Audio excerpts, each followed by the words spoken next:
ఆదికాండము 6వ అధ్యాయము. ప్రజలు చెడ్డవాళ్ళగుట. నరులు భూమి మీద విస్తరింపనారంభించిన తరువాత కుమార్తెల వారికి పుట్టినప్పుడు దేవుని కుమారులు నరుల కుమార్తెలు చక్కని వారిని చూచి వారందరిలో తమకు మనస్సు వచ్చిన స్త్రీలను వివాహము చేసుకొనిరి. అప్పుడు యెహోవా, నా ఆత్మ నరులతో ఎల్లప్పుడూ వాదించదు, వారు తమ అక్రమ విషయములలో నరమాతృలై ఉన్నారు. అయినను వారి దినములు 120 ఏండ్లగునెను. ఆ దినములలో నెఫీలులను వారు భూమి మీద నుండిరి, తరువాతనూ ఉండిరి. దేవుని కుమారులు నరుల కుమార్తెలతో పోయినప్పుడు వారికి పిల్లలను కనిరి. పూర్వకాలమందు పేరు పొందిన శూరులు వీరే. నరుల చెడుతనము భూమి మీద గొప్పదనియు వారి హృదయము యొక్క తలంపులలోని ఊహ అంతయు ఎల్లప్పుడూ కేవలము చెడ్డదనియు యెహోవా చూచి తాను భూమి మీద నరులను చేసినందుకు యెహోవా సంతాపము నొంది తన హృదయములో నొచ్చుకొనెను.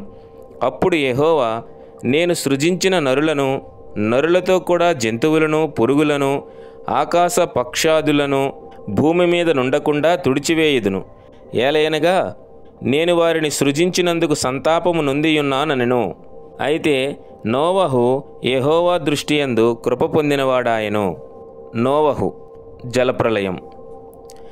నోవాహు వంశావళి ఇదే. నోవాహు నీతిపరుడును తన తరములో నిందారహితుడునై ఉండెను. నోవహు దేవునితో కూడా నడిచినవాడు. షేము, హాము, యాపేతు అను 3 కుమారులను నోవాహు కనెను. భూలోకము దేవుని సన్నిధిని చెడిపోయి ఉండెను.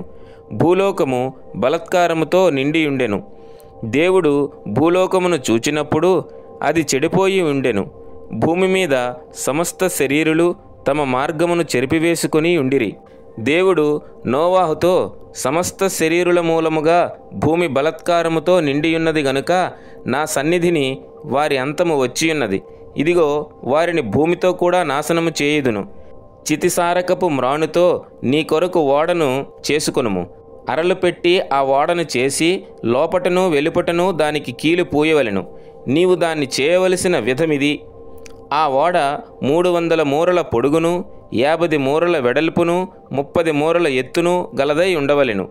ఆ ఓడకు కిటికీ చేసి పైనుండి మూరడు కిందకి దాన్ని ముగించవలెను. ఓడ తలుపు దాని ప్రక్కన ఉంచవలెను. క్రిందంతస్తు, 2వ అంతస్తు, 3వ అంతస్తు గలదిగా దాన్ని చేయవలెను.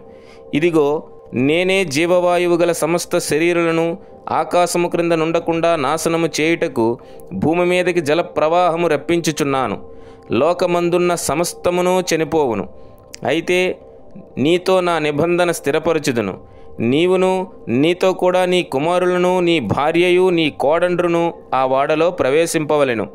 మరియు నీతో కూడా వాటిని బ్రతికించి ఉంచుకొనుటకు సమస్త జీవులలో, అనగా సమస్త శరీరుల యొక్క ప్రతి జాతిలోనివి 2 చొప్పున నీవు ఓడలోనికి తేవలెను. వాటిలో మగదియు ఆడదియు ఉండవలెను.